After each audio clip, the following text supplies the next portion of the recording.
Hello guys! Welcome back to my YouTube channel. Kung hindi pa kayo nakapag-subscribe, i-click nyo yung subscribe button para lagi kayong updated sa aking mga videos. So for today's video nga ay sasagutin ko yung tanong ninyo kung pwede pa nga bang ma-refund yung automatic na nakaltas sa SPay Later para sa Shopee VIP. Kung gusto nyo malaman ang sagot, ay stay tuned lamang. Alam nyo naman na marami na akong nagawang content tungkol sa Shopee VIP at sa mga content ko na doon ay palaging may nagko-comment doon na sinasabi na automatic daw na nakuha or nakaltas sa SPay Later yung 1 year na subscription nila sa Shopee VIP at ito ay nagkakahalaga ng 649.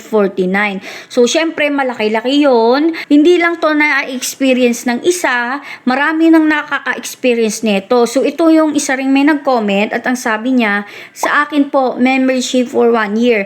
Pwede po ba ma-refund pa yung money na binawa sa SPay Later? So, dahil nga marami talaga most asked question talaga to sa Shopee VIP ko, ay nag-direct na akong mag-ask or magtanong sa customer service ni Shopee. Good thing nga dahil nakapag-subscribe pa ako sa Shopee VIP ay naka-priority ako. Chat na nga ako doon at sinabi ko nga na may nakaltas na 649 sa SPay Later para sa Shopee VIP. Kung mariripan pa ba? Sabi niya is, aware naman daw na kapag once na nakapag-subscribe na si Shopee VIP, merong auto-renewal. Tapos may sinend din sa akin na link at dun ko tinignan yung kung ano ba ang mga proseso kapag auto-renewal.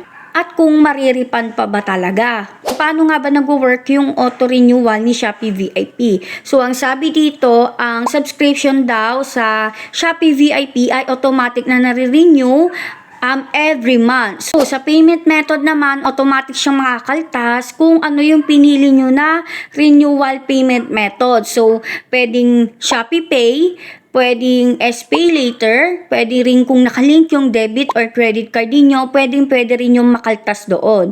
So, sabihin na natin na hindi kayo agad nakapag-cancel at walang laman yung mga SPay Later ninyo, Shopee Pay, mga link na cards sa Shopee, ay itatry pa rin ni Shopee na kaltasan kayo every 2 days.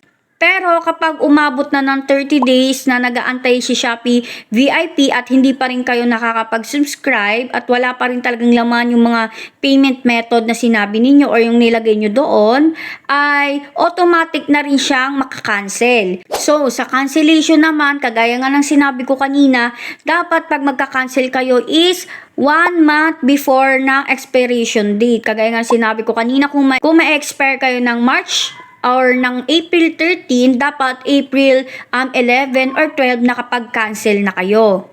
Kung ang malaking tanong ay marirefund ba? Sadly, hindi po talaga. Once na na-push na or nakapag-renew na, nabayaran na, hindi na po siya marirefund. Kaya sinasabi ko dun sa mga past video ko tungkol sa Shopee VIP, kung wala na talaga kayong balak magdire-diretso ng paggamit ng Shopee VIP, ay maaga nyo na agad siyang i-cancel kasi nga talagang automatic renewal to. Automatic siyang makakaltas sa inyong mga mode of payment na pinili ninyo. So, kung magko-comment kayo ng nakaltas na 649 na automatic sa inyong SPay Later, sadly talaga hindi na siya marirefund. So, dahil nga hindi na siya marirefund at wala na tayong magagawa talaga doon, siguro isipin na lang natin sa brighter side.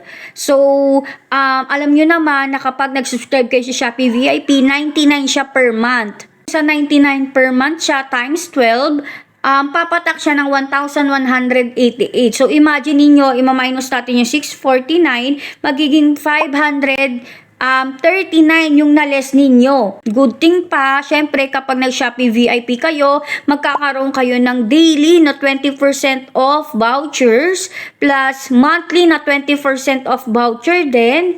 Tapos, daily free shipping na zero minimum spend. O diba dun pa lang, kung order kayo ng order sa Shopee, talagang mababawi nyo na yon. Tapos, meron din 0% na interest with SPay Later. For eligible users nga lang to. Pero may nakita kasi ako na sinasabi na soon.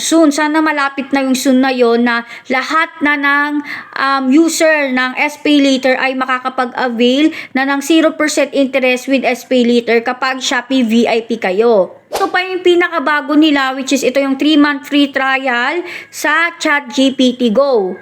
Magkakaroon daw ng access for 3-month na free trial para sa ating mga Shopee VIP users. Kayo ay wala pang Maribank at hindi pa kayo Maribank user, pwedeng kayong gumawa at magkakaroon kayo ng 249 off na voucher galing kay Shopee na pwedeng nyong gamitin sa Maribank. Ito pa yung pinakabagong-bago nila, which is yung Shopee VIP Day, na kung saan ang lahat ng subscribers ay magkakaroon ng extra benefits bukod dito sa sinabi ko kanina. So, siguro ito yung, kung natatandaan nyo, yung in-upload ko nung isang araw, which is nakakuha ko ng 50% off na voucher kapag Shopee VIP ka. So, ito siguro, ayun yun na bumili ako ng Kala na sabon, pati yung Hana na shampoo, at worth 630 yon. Pero nakuha ko lang siya ng 300 plus lang. Lastly, ito pa yung pinakamaganda, priority kayo sa customer service. Isipin nyo talaga kung nakaltasan kayo ng 649 sa inyong SPayLater, ay malaking halaga talaga siya. Pero kasi, dahil nga wala na tayong magagawa at hindi na natin siya pwedeng i-refund, why not enjoyin na lang natin yung mga benefits ni Shopee VIP. So yun nga na, sana may natutunan kayo sa video na ito. Thanks for watching. Yun lang.